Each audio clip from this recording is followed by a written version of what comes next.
முடியாது.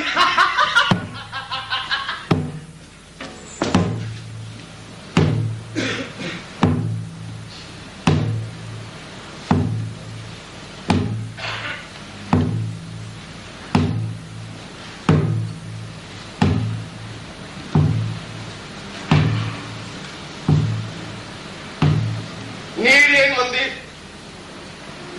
உம்மைத்தான் போக சொல்லியாகிட்டதே. எங்கு செல்வது சகுனியாரே? எங்கும் நிலை கொள்ள முடியாமல் அலைந்து கொண்டிருக்கிறேன். நான் உம்மை சேர்ந்தால் ஒருவேளை ஒரு வழிபிறக்கும் என்று உம்மை தேடி வந்திருக்கிறேன். சரி சரி, முதலில் இந்த வேடத்தை கலையும். இது இங்கு பொருத்தமில்லை.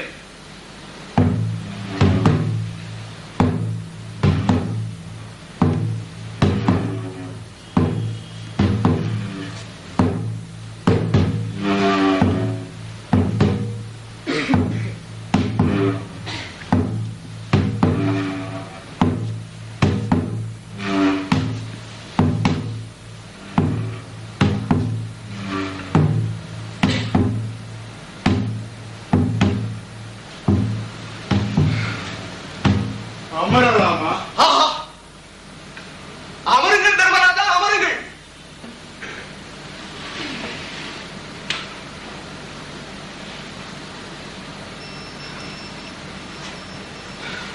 ஒரு ஆட்டம் போட்டு விடலாமா?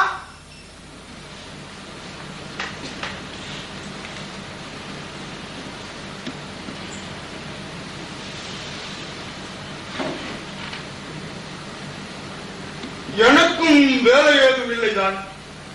நரகத்தை இழுத்து மூடியாகிவிட்டது. மானுடர்கள் மரணத்தை வென்று விட்டார்கள். சாகாவரம் பெற்று விட்டார்கள். வழிமுற்றி பிரம்மனையும் பீடித்தது. ஆன்மா அற்றவர்களாக மானுடர்களை படைக்க ஆரம்பித்து விட்டார்கள். ஆன்மாக்களும் இல்லாது, ஆவிகளும் இல்லாது, பின்னர்களுக்கும் வேலையற்று போனது. யார் மட்டும் அனாதையாக தெரிகிறேன் நான். இது கவலைக்குள்ள நினைக்கிறது தர்மராஜனே. பாரதத்தில் ராமராஜ்யம் தலை தோங்கி இருக்கிறது. மானுடர்கள் யாவரும் புனிதர்களானார்கள். ஸ்ரீராமபிரானின் திருநாமத்தால் ஆசீர்வதித்து விருப்ப ஓய்வு அளித்துக் கொண்டிருக்கிறார்கள். உலக ஞானம் இல்லாத இருக்கிறீர்களே, ஓய்விடுங்கள், ஓய்விடுங்கள். அதற்கும் எனக்கு கொடுத்து வைக்கவில்லை சகுனியாரே. எல்லாம் முடிந்தது என்று சற்றே தலை சாய்க்கவும் முடியவில்லை. ஒரு தொல்லை, ஒரே ஒரு தொல்லை. அசுத்தமன் தன்னுயிரை எடுக்க சொல்லி எண்ணுயிரை எடுக்கிறார். 7-14 லோகங்கள் எங்கு சென்று ஒளிந்தாலும் விரட்டுகிறான். நீங்கள் விளக்கி சொல்லலாமே. விடல் சிறுவன் அல்லவே அவன். நான் ஈரன், ரோடரின் மகன். என்ன சொல்வது? வெறிகொண்டு அலைகிறான். பித்து பிடித்தவன் போல் தெரிகிறான். ஒன்றே ஒன்று போதும் என்கிறான். மரணம். என்னை கெஞ்சினான், கதறினான். கைலாயனை சரண் சேருகிறேன். பிறை சூடி நின்றவனையும் பார்த்தேன். உன் வினை என்று முருவளிக்கிறார். தர்மராஜனே, விடுதலை வேண்டும், விடுதலை வேண்டும். மரணம், மரணம், மரணம் என அலறினார். விவேகியும் அல்லவா? என்னை கெஞ்சுவதில் பலனில்லை என்பதை தெரிந்து கொண்டார்.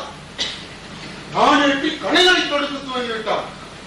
செல்வதாகுமோ அவனை கொல்லவும் இயலாது. வழி ஒன்றும் தெரியாமல் இப்படி தலைமறைவாக தெரியும். நல்ல வேலை என்று நினைத்துக் கொள்ளுங்கள். ஒருவனோடு விளக்கி. ஆம், மார்க்கண்டேயன் கைலாயன் ஆட்கொண்டு என்னை காத்தார். அவன் உயிரை பறிக்க போய் பட்டபாடே போதும் போதும் என்றானது. அவனும் சேர்ந்து இருக்கவே நடுக்கமாயிருக்க. நல்ல வேடிக்கையாக இருந்திருக்கும். ஒருவருக்கு இருவராக சேர்ந்து உன்னை வறுத்தெடுத்திருப்பார்கள். நரக வேதனை, யமனுக்கே நரக வேதனை. நல்ல வேலை தப்பிச்சு. சரி சரி, இதில் நான் எங்கு வருகிறேன் தர்மராஜனே? சகலத்தையும் காற்றடிச்சுக்கும் அந்த நாராயணனை அல்லவா நீர் பார்த்திருக்க வேண்டும். அவன் அறியாதது என்ன இருக்கிறது? வேறு வழி தேவாதி தேவர்களும் அபயம் அபயம் என்று அலறி அடித்துச் சேர்வது அவன் திருவடிகளைத்தானே. அந்த பரமனையே பத்மாசுரனிடமிருந்து காத்தவனாயிற்றே அவன். ஆனால் கபடத்தில் தம்மை நிறுத்த உம்மிடம் தான் கேட்க வேண்டும் என்று அவனும் கைவிரித்தான். நல்லது நல்லது. ஆக கடைசியில் என்னிடம் தஞ்சம் புகுந்திருக்கிறேன். நீர்தான் வழி சொல்ல வேண்டும். நரனும் நாராயணனும் கைவிரித்த காரியத்தில் நான் செய்ய என்ன இருக்கிறது? காலம் கடந்து விட்டது காலதேவனே, காலம் கடந்து விட்டது. இனி ஒன்றும் செய்வதற்கில்லை. இல்லை, எங்கோ ஏதோ ஒரு சூட்சம் இருக்கிறது. இருக்க வேண்டும். கபடதாரி நீர் மறைக்கிறேன். அதை சொல்லி இனி ஒன்றும் ஆக போவதில்லை. நான் தெரிந்து கொள்ள வேண்டும். ஞான பசியோ பகடை போடும் சகனியாரே, அந்த பரந்தாமன் மட்டும் பணித்திருக்காவிட்டால் உம்மை நினைத்தும் கூட இருக்க மாட்டேன். பகடி பகடை உமது விதி என் தர்மராஜனே, குருஷேத்திர போரில் உம்மை தழுவி உமது லோகம் சேர்ந்தேன். வாதைகள் எல்லாம் தாங்கி பாவம் எல்லாம் கழுவி இதோ இந்திரலோகமும் வந்தடைந்தேன். ஆனால் இங்கும் எனக்கு ஒரு மனக்குறை. என்னுடன் சூதில் இறங்க எவரும் இல்லையாதே, எவரும் இல்லை. நான் இத்தனைக்கும் யாரையும் எதையும் பணயமாக கேட்பதில்லை. பகடைகளை எடுத்தாலே தேவர்கள் எல்லோரும் ஓடி ஒளிகிறார்கள். கோழிகள் ஓடி ஒளிந்தே பழக்கப்பட்டவர்கள். இன்னொரு ஒரு ஆட்டம், ஒரே ஒரு ஆட்டம். நீ பணயமாக எதையும் வைக்க தேவையில்லை. நீ வென்றால் சுக்குமத்தை சொல்லிவிடுகிறேன். சூதில் மட்டுமல்ல, கபடத்திலும் உண்மை சொல்ல முடியாது சகனியாரே. எனது கேள்வியையே பணயமாக வைக்க சொல்கிறீரே. எப்படியும் வெல்ல போவது நீர்தான். உமது வேட்கையும் தீரும், எனக்கு பதிலும் கிடைக்காது. ஆட்டத்தை நகர்த்தும் காய் ஒன்றே ஒன்றுதான் தர்மராஜா, வெற்றி. அதிலும் வெல்ல முடியாததை வெல்வதற்கு கிட்டும் பேரின்பம். காலதேவன் நீர், காலத்தையே ஆள்பவர். காலத்தை வெல்ல யாரால் முடியும்? தோல்வியை தழுவித்தால் இங்கு வந்திருக்கிறேன் சகரியாரி. இங்கு இந்த சொர்க்கத்தில் எனக்கு என்ன வேலை? எனது லோகம் வேறு, நரகம். எனது வாழ்க்கை வேறு. வாழ்வை அளப்பவன், ஆள்பவன், முடிப்பவன் நான். மரணமே என் வாழ்வின் ஆதாரம். வாழ்வின் ஆதாரம் காலம், காலத்தின் ஆதாரம் மரணம், புத்துயிர்ப்பு. உமக்கு தெரியும், மானுடர்கள் காலத்தை வென்று விட்டார்கள், நினைவுகள் கொண்டு நிரப்பி விட்டார்கள், அதை பதித்து பதுக்கி வைக்கும் கருவிகளையும் உருவாக்கி விட்டார்கள். எப்படி இது நிகழ்ந்தது? எப்படி? சூட்சமம் எங்கே இருக்கிறது சிவனியாரே? காலம் ஏன் இப்படி கடந்ததில் உறைந்திருக்கிறது? விடிவு என்ன? காலத்திற்கு காரண காரியம் தெரியாது என்று சொல்வது சரியாகத்தான் இருக்கிறது. மூட வேண்டியதா? சினம் கொள்ளாதீர்கள் தர்மராஜா. காலத்திற்கு உமக்கு புத்தி, அதாவது குயிர்த்தி கிடையாது என்கிறேன். மானுடர்களை பாருங்கள், புத்தி மிகுந்தவர்கள். கள்ளம் கபடமற்ற உண்மை, காரண காரியமற்ற இயங்கிக் கொண்டிருக்கும் காலத்தை ஏமாற்றி விட்டார்கள். காலத்தை உடைந்து நிற்க செய்துவிட்டு காலனை இப்படி ஆகிவிட்டு விட்டார்கள். புழுக்கள், என் நிழலின் வாசம் வீசினாலே ஓலம் விட்டு ஒப்பாரி வைத்த பூச்சிகள். இத்தனை ஆற்றல் யார் தந்தது அவர்களுக்கு? சொல்கிறேன். ஆனால் ஒரு ஆட்டம், ஒரே ஒரு ஆட்டம் உண்மைவிட்டால் இவ்வேளை ஒருவேளை எனக்கு என்றைக்கும் எவரும் இல்லாமல் போய்விடலாம். ஒரு ஆட்டம் ஆடித்தான் பார்ப்போமே. தெரிந்தே அமர சொல்கிறீரா? ஒரே ஒரு முறை. ஒரு முறையாவது நான் உம்மிடம் ஏமாற வேண்டும் என்பதுதான் உமது நீண்ட நாள் விருப்பமோ? என்ன தர்மராஜனே, இழப்பதற்கு உம்மிடம் என்ன இருக்கிறது? நீ வென்றாலோ உமது காலம் உம்மை சேரும். உமது நேசத்திற்குரிய அந்த கையில் ஆஹா அனாதியான உமது வாகனம் அப்போ உயிர்களை இஷ்டம் போல அள்ளி செல்லலாம்.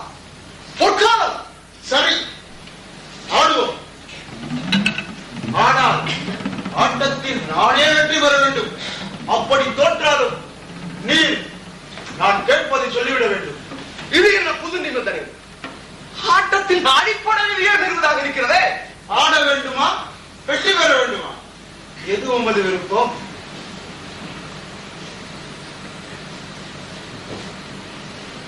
வெற்றி பெற ஆட வேண்டும். வெற்றியை இலக்காக கொண்ட ஆட்டம் ஏதாவது ஒரு புள்ளியில் முடிந்துவிடும் சகோதரியாரே. உமது ஆட்டம் முடிந்ததும் அதனால் தான். பாருங்களேன், எல்லோரும் கூடி குடித்து ஆடி கழித்து முடிவில்லா இன்பத்தில் திளைக்கும் இந்த இந்திரலோகத்தில் உம்முடன் ஆட ஒருவரும் இல்லை. நீரே முடிவு செய்து கொள்ளும். வெற்றி தோல்வியற்ற ஒரு ஆட்டம் ஆடுவதுதான் உமது தீராத வேட்கை என்றால் நீர் இறங்கலாம். தோல்வியை பற்றி பயமின்றி ஆடலாம். வெற்றியை பெற்றாலும் துறக்கலாம். வெற்றியை துறக்க துறக்க தோல்வியை தள்ளி போட போட ஆட்டத்தை தொடர்ந்து கொண்டே இருக்கலாம். சரி, ஆடுவோம்.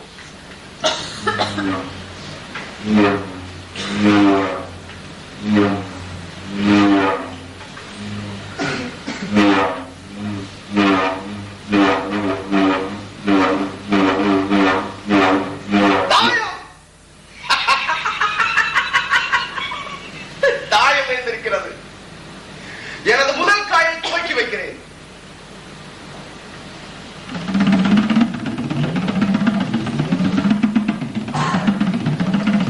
காதல். இது என்ன? தாயம் விழுந்திருக்கிறது சகோதரியாரே. நான் அதை கேட்கவில்லை. அது என்ன காதல்? என்னை இப்படி கேட்டு விட்டீர் சகோதரியாரே. பாரதம் பிறந்ததே காதலில் தானே. சந்தனு சத்தியவதியிடம் கொண்ட காதலில், அதற்கு முன்பாக அவன் கங்கையின் பால் கொண்டிருந்த காதலில், யுதிஷ்டிரன் சூதில் கொண்ட காதல் தானே இறுதியில் பாரத போருக்கே காரணமானது.